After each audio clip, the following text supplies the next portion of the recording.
Good morning po. Tayo po'y mag-aral ng salita ng Diyos. Aklat po ng Deuteronomy chapter 30 verses 19 hanggang 20. Saksi ko ang langit at ang lupa na ngayon inilahad ko sa inyo ang buhay o kamatayan at ang pagpapala o sumpa. Kaya piliin ninyo ang buhay para kayo at ang inyong lahi ay mabuhay ng matagal. Ibigin ninyo si Yahweh, sundin siya at manatiling tapat sa kanya upang kayo at ang inyong salinlahi ay mabuhay ng matagal sa lupaing ipinangako niya sa ninuno ninyong sina Abraham, Isaac at Jacob.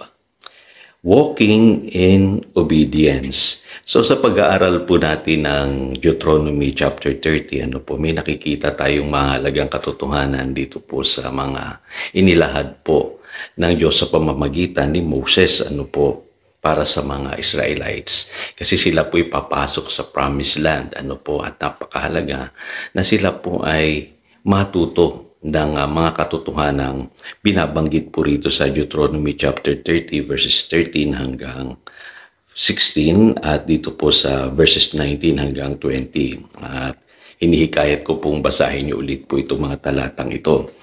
Although ito po sa Old Testament, makikita niyo po dito yung kahalagahan ng obedience.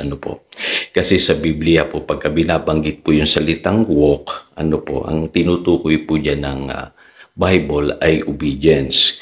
Kaya dito po sa Deuteronomy 30 verse 16, ang sabi po dyan, "For I command you today to love the Lord your God, to walk in His ways, and to keep His commands, decrees, and laws.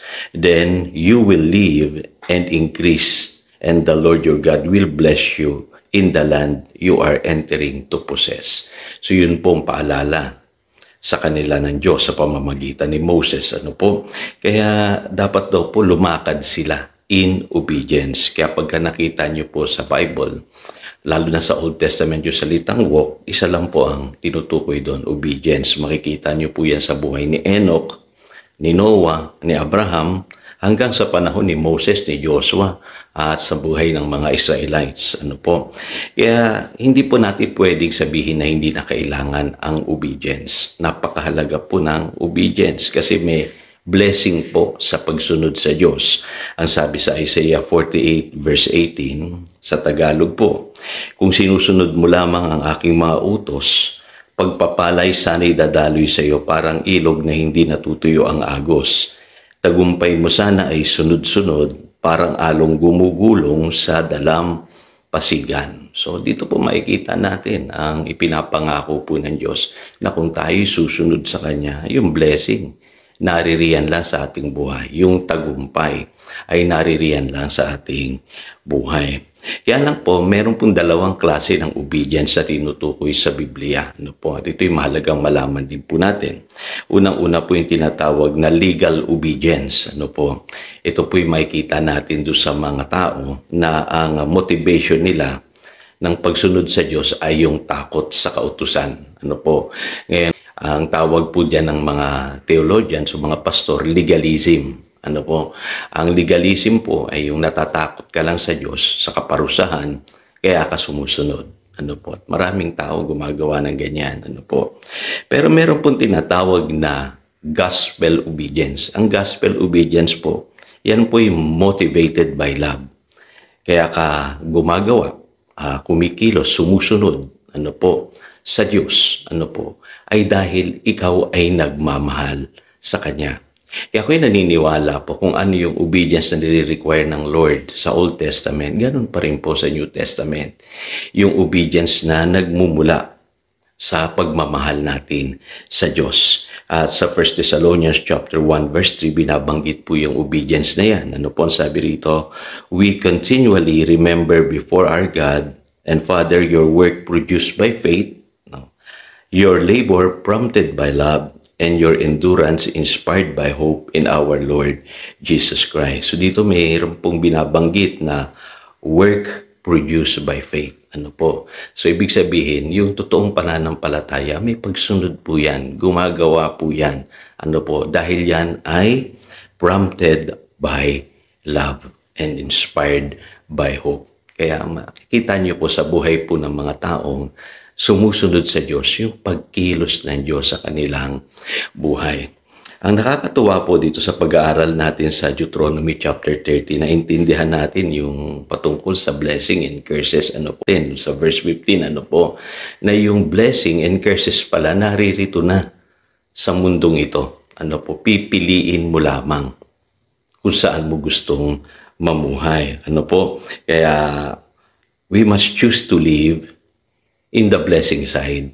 Yun ang mahalaga eh. Kaya mahalaga, manatili po tayong sumusunod sa Panginoon. Kaya napakaganda ng unawang yun, lagi yung tatandaan, na yung blessing and curses naririto na po sa mundong ito. Kailangan lamang nating piliin. Higit sa lahat, dito sa pag-aaral natin, kailangan sumunod tayo sa Diyos para manatili tayo sa blessing. Amen po ba? Ngayon, tatlong mahalagang katotohanan, para tayo po ay tunay na makasunod sa Diyos. Unang-una po, dapat ang motivation natin sa buhay ay yung love for God. Dapat ginagawa natin lahat dahil meron tayong malalim na pagmamahal sa Diyos. Kaya alam nyo, even sa Mark chapter 12 verse 30, ang sabi ng Panginoon, yan ang pinakadakilang utos. So pansinin nyo, hindi sinabi ng Panginoon na sa Old Testament lang yan. Hanggang ngayon, sa panahon natin, in effect po yan.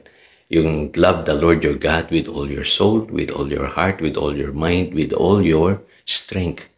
Kasi yan ang panggagalingan ng atin pong pagsunod. Yung faith na nagwo-work out of love. Sabi sa Galatians chapter 5 verse 6. Kaya napakahalaga po na tiyakin natin sa ating puso na mahal natin si Lord. Pangalawa, live for God.